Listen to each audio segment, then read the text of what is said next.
Olá pessoal, aqui é Victor Olaves, estudante de medicina da URGS e participante do projeto Coronavírus e Pediatria sob orientação da professora Taísia da Rocha.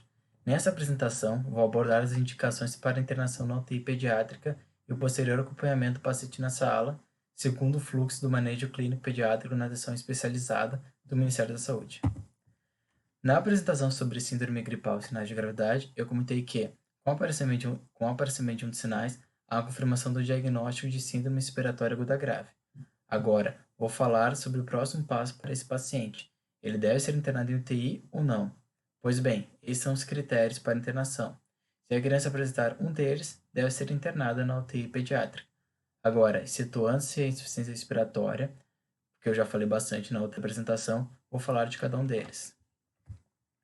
Choque tóxico. O que seria um choque tóxico? Esse fenômeno se caracteriza por uma inflamação sistêmica no corpo.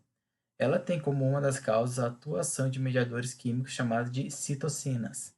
Essa substância promove o extravasamento sanguíneo dos vasos, causando hipotensão devido ao fluxo de sangue diminuído. Disfunção de órgãos vitais.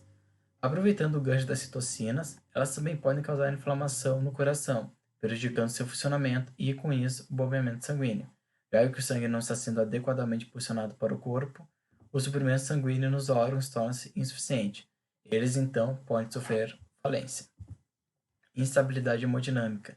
Esse critério tem muita relação com os dois anteriores. Instabilidade hemodinâmica significa um fluxo sanguíneo fora do seu padrão, causado pela inflamação dos vasos e do próprio coração, como eu já havia comentado. As consequências disso são, novamente, hipotensão, pois há menos volume circulante, confusão mental, pois menos sangue chega ao cérebro, prejudicando suas funções, débito urinário diminuído, pois os rins filtram menos sangue, uma vez que chega pouco volume, e pele fria ou cianótica, devido a menos circulação de sangue nos vasos da periferia corporal.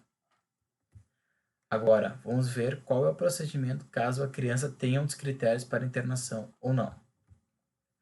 Caso apresente uma das indicações, o paciente pediátrico deve receber suporte intensivo, o qual será melhor abordado daqui a pouco. Fazer oxigenoterapia, que é fornecer oxigênio em quantidade adequada, por meio de catéter nasal, de ventilação mecânica ou até mesmo por pulmão artificial.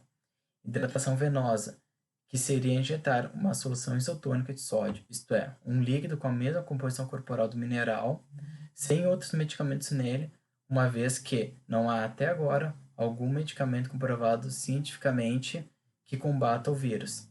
Exames complementares, dependendo do quadro do paciente, também podem ser feitos, e internação em leite de terapia intensiva pode ser feito em isolamento individual, isto é, o paciente está sozinho numa sala sendo atendido, ou em coorte, que seria um confinamento de pacientes com a mesma doença, nesse caso, pacientes com a Covid-19, que ficam confinados no mesmo lugar específico para diminuir o risco de transmissão para outros locais. E caso o paciente não apresente nenhuma daquelas indicações ditas antes, ele passará pelo mesmo acompanhamento sem o suporte intensivo em um leito clínico, em isolamento individual ou em coorte. Agora, vou falar especificamente de como funciona o suporte intensivo, começando pelo monitor cardíaco. Esse aparelho serve para a avaliação dos sinais vitais do paciente. Ele mede as frequências cardíaca e respiratória, a pressão arterial e a saturação de oxigênio do sangue. Também é importante para alertar para eventos de arritmias cardíacas, que são problemas no ritmo dos batimentos cardíacos.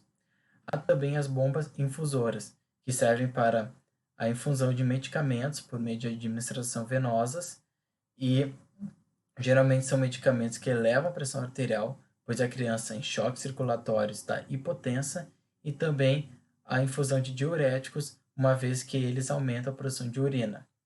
Devido ao quadro de insuficiência respiratória do paciente, o ventilador mecânico também é usado e é extremamente necessário. Como é que o médico usa o ventilador mecânico? O médico faz uma intubação orotraqueal, isto é, pela boca.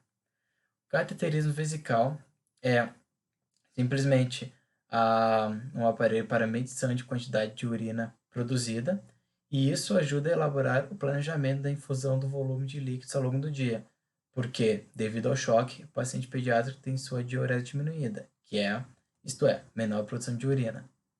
Há também a hemodiálise.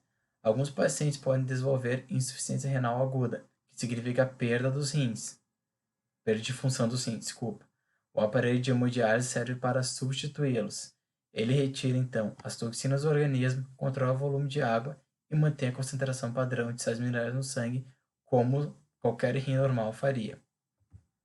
Muito obrigado pela atenção de vocês nessa apresentação. Espero que tenham gostado. Qualquer dúvida, pode entrar em contato com um de nós pelo Instagram. Abraços!